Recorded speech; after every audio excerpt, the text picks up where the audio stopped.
Hello, no one is available to take your call. Please leave a message after the tone.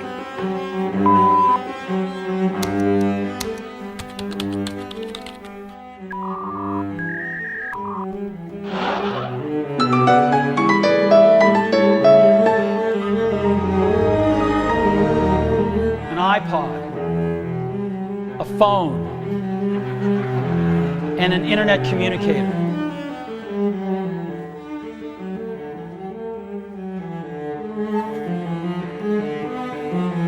Introducing Y-Volt. We visited the Texas A&M Lounge to conduct an ethnographic study to observe problems with wired charging. We found people facing several issues, including that one seems to always be somewhat leashed to a range of motion according to the length of his or her charger. In this case, although the controller itself is a wireless device, when it comes to charging, people still had to revert to the charging wire and could not use the controller freely.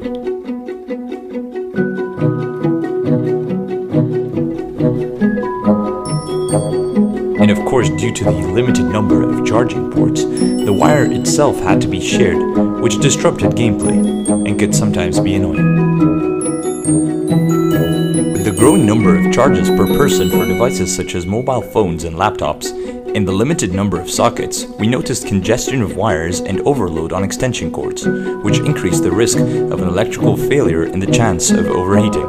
Extended wires also appear as obstacles that can lead to people tripping over. To understand more about the problems people faced, we interviewed random individuals in the lounge to tell us more about their experiences. This is what they had to say.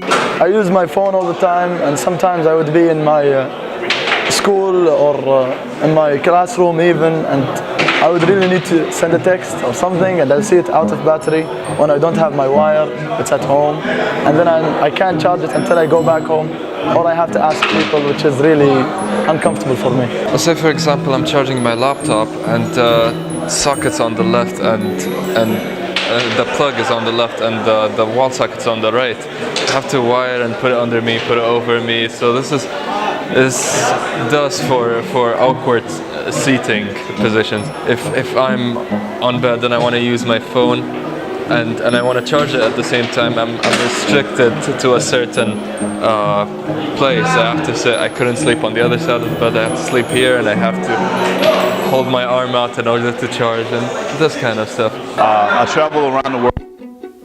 Different plugs in different countries pose an issue with charging.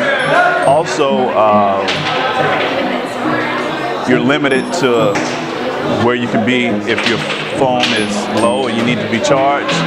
So say for instance you're expecting a lot of phone calls, I may have to just designate myself to one location in order for the phone to charge, and also to be aware if the phone is ringing or not.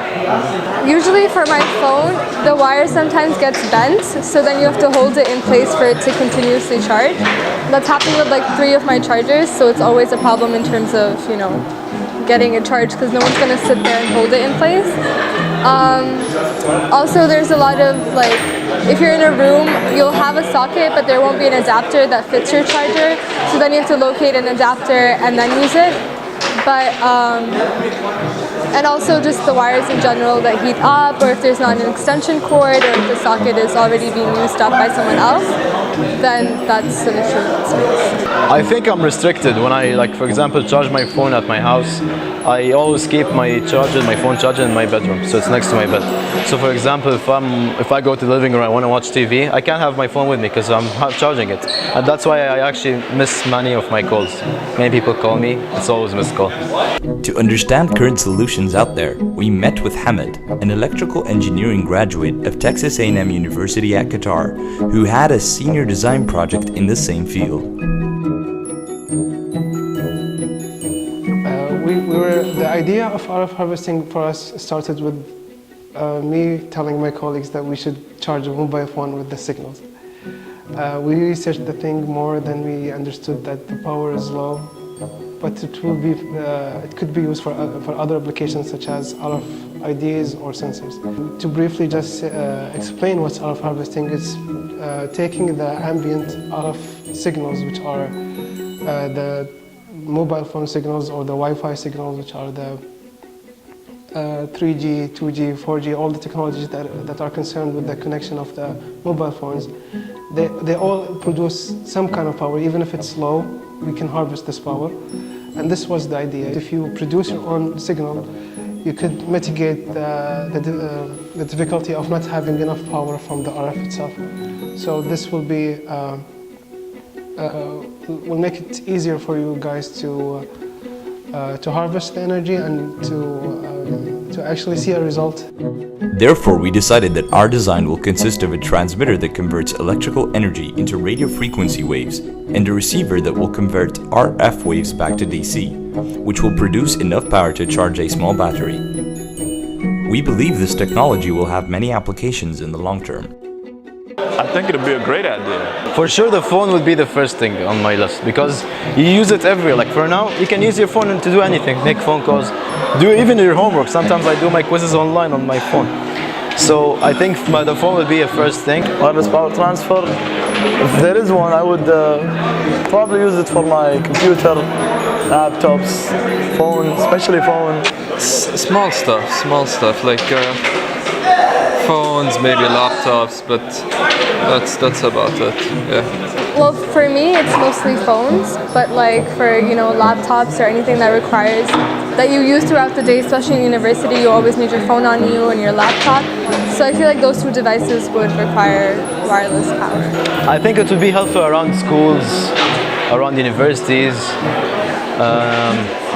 and in places that like sockets are not available where you want.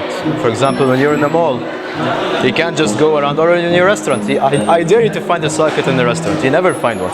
So that's a problem I think that's existing, and I think it should be placed in all these public places. The more public the places, the more helpful it will be for the people. We met with Dr. Ali Ghraib, a professor of electrical engineering in TAMAQ and an expert in wireless communication. He told us more about where he thinks this technology is applicable, challenges, and his vision. The way I see it is devices that are battery operated.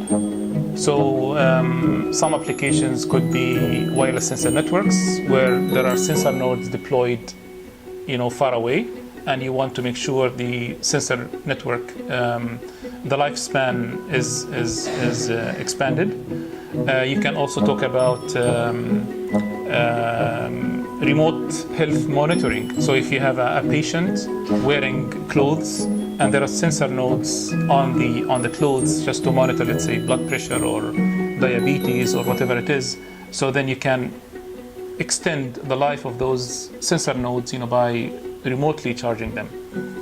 Now the challenge in this would be distance, because we know that when the signal travels over a certain distance, that the power degrades or attenuates.